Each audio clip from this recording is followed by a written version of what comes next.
Hey guys, welcome to digit.in, and if you haven't already subscribed to our channel, now would probably a very good time to do that. And don't forget to hit that bell icon. So guys, my name is Swapnil and today we're going to talk about the Garmin Forerunner 245 Music.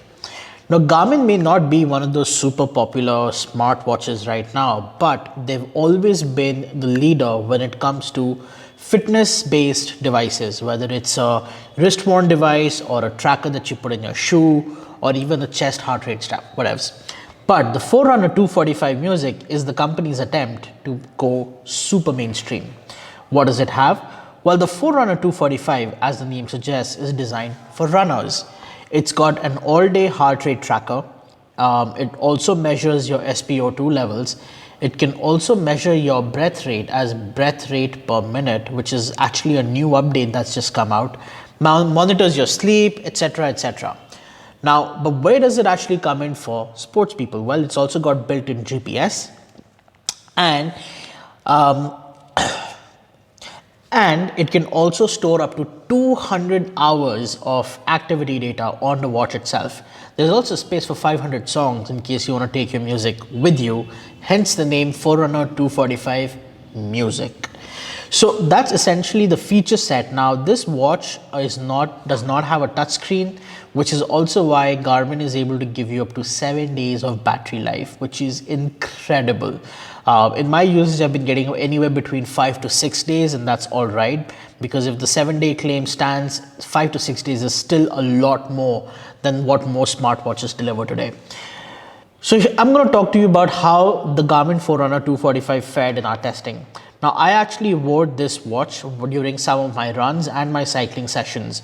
And in order to actually see if the data coming out of this was accurate, I also used a Garmin chest heart rate monitor. It's a chest strap that basically measures your heart rate.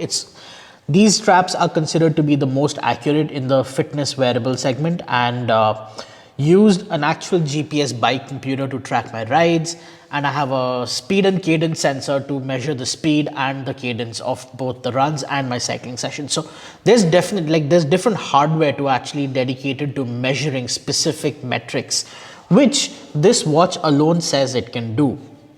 In terms of its heart rate, the tracking on this was within 4% margin of error from the heart rate chest strap. So the difference here is where the difference lay. Now the chest strap is able to monitor the heart rate in a far more accurate manner. Yes, it's also getting data near real time because it's actually strapped to your chest. The watch's heart rate monitor, because it's optical and is measuring heart rate based on the pulse being generated in your wrist, it is slightly slower to register the changes in heartbeat. So technically your heart rate could already be at 140 BPM because you're riding that hard, but the watch will probably take about half a minute at most to sort of register that. Now moving past that, because it's also able to measure your blood oxygenation level, it's actually a very, very useful metric in terms of your VO2 max when you're training. Now when you are training, let's say for example for a triathlon, the Garmin 245 Music may not be the best watch because it does not have a multi-sport mode. What that basically means is, let's say if you're going from running to cycling to swimming like you would in a triathlon, the watch will not be automatically able to switch modes. What it can do automatically, however, is essentially measure your reps if you're going to the gym, which is something we tested and found the watch to be fairly accurate across both bench presses, lifting weights, all of that. So overall, the Garmin 245 Music ends up being a fairly good watch for tracking your runs, your rides, swimming, even if in case you want to. But the thing is, while the Garmin 245 Music ends up being a great fitness tracker for, let's say, if you're into any kind of sporting activity or any kind of working out, if you go to the gym, if you run, if you swim, if you cycle, all of that, great. But if you want a watch that will be able to track multiple activities without you having to actually intervene, then the 245 Music may not be the right watch for you. But for everything else, this is a great choice, and especially given the 5 to 6 day battery life that you get and the built-in GPS that will be able to track all of your movements, not like spying on you, but in case if you go for a run or you go cycling. And because it has onboard storage of music, you don't even have to carry your phone with you.